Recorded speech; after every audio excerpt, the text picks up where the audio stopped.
Parliament के मुश्तरका इजलास की तारीख तब्दील कर दी गई है। इजलास अब 7 जून की बजाय 9 जून को होगा। मुश्तरका इजलास 9 जून को दोपहर 4 बजे मुनक्किद किया जाएगा। पहले ये इजलास 7 जून को तलब किया गया था, अब इसकी तारीख को तब्दील कर दिया गया है। अब ये इजलास 9 जून को होगा। मुश्तरका इजलास 9 जून को दोपहर 4 बजे मुनक्किद होगा। तो पार्लियामेंट के मुश्तरका इजलास की तारीख को तब्दील कर दिया गया है।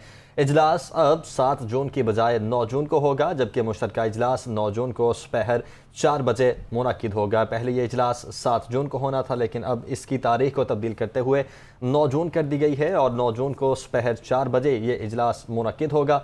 पार्लियामेंट का मुश्तरका इजलास होना था 7 जून को, जो अब 7 की बजाय 9 जून को होगा।